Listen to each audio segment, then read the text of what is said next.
The INFJ Door Slam. The good old INFJ Door Slam. Let's talk about it, shall we? The ugly truth, the nitty gritty, and why it hurts us more than we would ever let on. Okay, the INFJ Door Slam. It's such a funny concept, hey? Especially when you think of the INFJ being so loving and forgiving and patient. When I first learned that I was an INFJ and read about the INFJ Door Slam, it was a bit of a light bulb moment for me. It made me think of all of my past shit behavior when I would ghost people, seemingly out of nowhere. And you know what? I'm not condoning this. Ghosting people sucks. It's a little immature, definitely early 20s or high school bullcrap. Now, that's a little bit embarrassing. I think we both know that's not what I mean by ghosting. So we're all on the same page. When I talk about ghosting, I mean doing the disappearing act on people without a word of warning. With the INFJ Door Slam, it can go either two ways. The first way is where it looks like the INFJ has ghosted you with no warning. Yet, for the INFJ, there has been plenty of red flags leading up to this moment. So it wasn't actually out of nowhere. The second one is where the INFJ can still stick around, show up, say hi, and smile at you. But deep down in the INFJ's heart, the door is tightly shut. Yeesh. Definitely don't think the INFJ Door Slam is meant to be in an evil lady way. Let's talk a little bit about why the INFJ might door slam someone out of their hearts and life. Then we'll go into what this would look like on a practical side, as well as what might be going through the INFJ's mind. Yo, again. I said not in an evil lady way. First things first. The most common reason for a door slam would be when faced with betrayal. We all know that INFJs highly value trust and authenticity in their relationships. If someone's super important to them, such as a partner or a good friend, was to betray or deceive them, this is a huge and significant trigger for an INFJ door slam. Let me know what you think about this. I don't think a one-off betrayal is enough for an INFJ to door slam someone, as you are pretty gracious and mostly forgiving. I think it's the betrayal after betrayal after betrayal that eventually leads to a door slamming. The second thing that can cause an INFJ door slam is emotional exhaustion. I bet you that as an INFJ, you invest a lot of emotional energy into your relationships. Constantly caring, checking in on people, being that support and love for when a friend is going through a hard time. All valid. But, I don't know. There's nothing worse when it feels like you're around an energy vampire. Someone that just sucks all of your energy, all of your love and caring, draining you and sucking you dry. Ugh. After a while, for some, you can pick up on it straight away and put boundaries up. For others, it can take years and years of soul sucking before you have a wake-up call and realize you're being completely taken for granted, that there's no reciprocation. And to protect your mental health and emotional well-being, the door slam is in order. The number 3 reason for a door slam is the lack of boundaries. INFJs have a strong need for personal boundaries and respect for their values.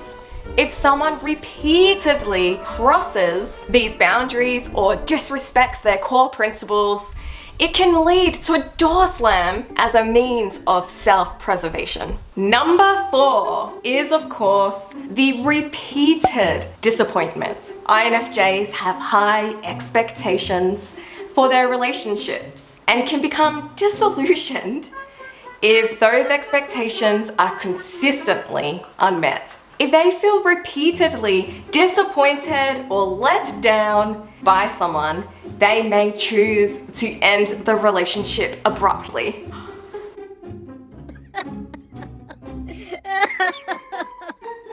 Which honestly, it's moments like these that I don't think justify ghosting someone. This is why communication is key. Healthy communication. Talk it through with the person.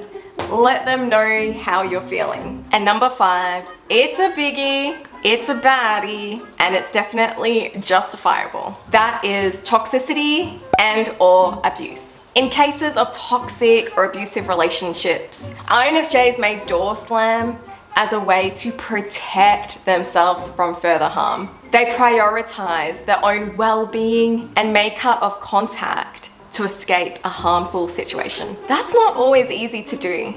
I applaud you if that was you. In any abusive situation, I recommend that you run.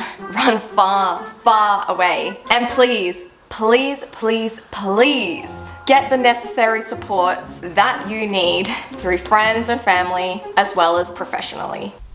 Alas, I don't want to get into toxic and abusive situations in this particular video. That's a topic for another day. I do want to share some of what might be going on here and here when an INFJ chooses to door slam.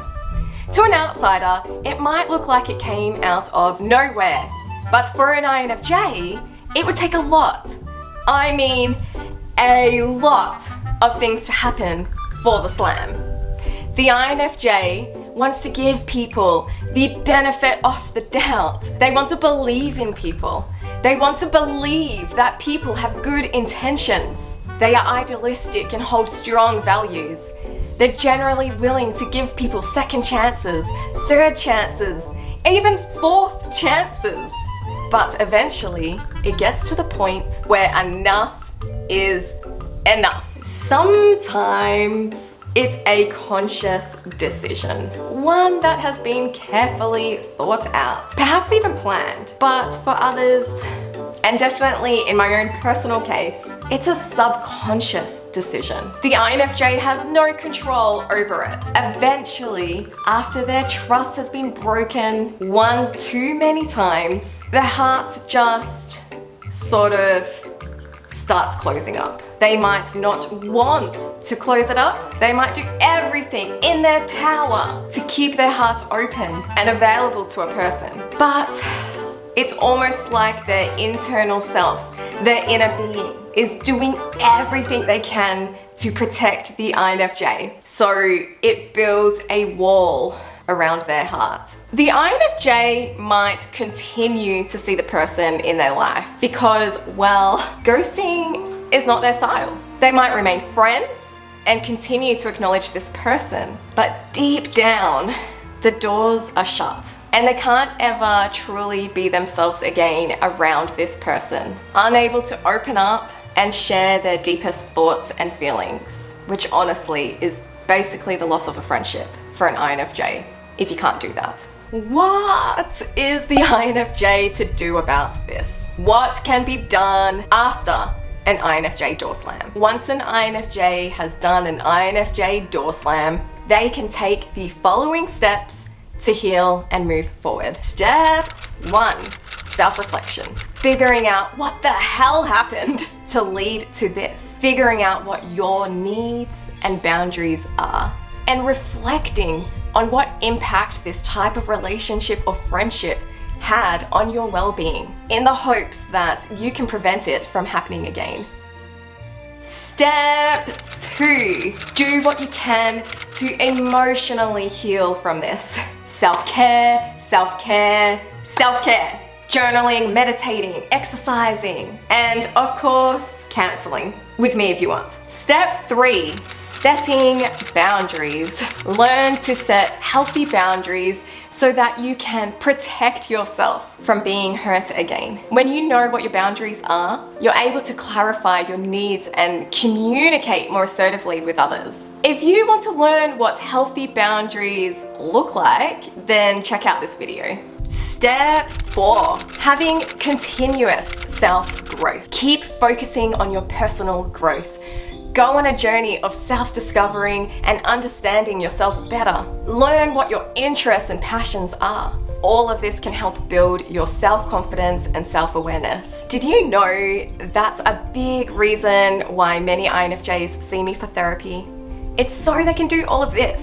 Step 5, forgiveness.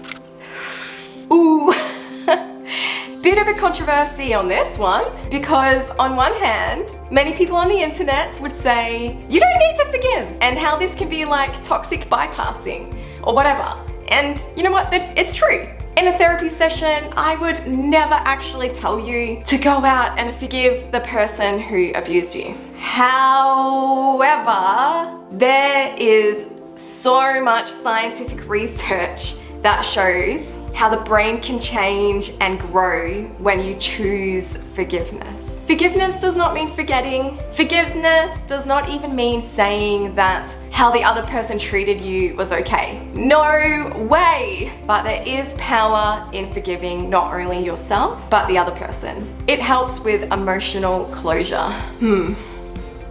I think this could be a video for another day. Let me know what you think. The final step, step number 6, seeking support.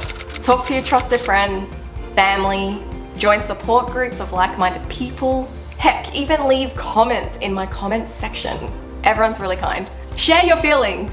Book an appointment with me just to get your story off your chest. Please remember, the INFJ Door Slam is a defense mechanism, all created to help protect you and your emotional well-being. How amazing is that? However, it's important that INFJs approach future relationships with open-mindedness, caution, and keeping in mind the lessons you have learnt from past experiences. Keep on shining, you've got this. You might have noticed I mentioned therapy so many times in this video, and that's because I believe therapy is incredibly important for INFJs. If you want to learn all about why and what I think INFJs can get out of therapy, then head to this video, give it a click, and I'll see you over there.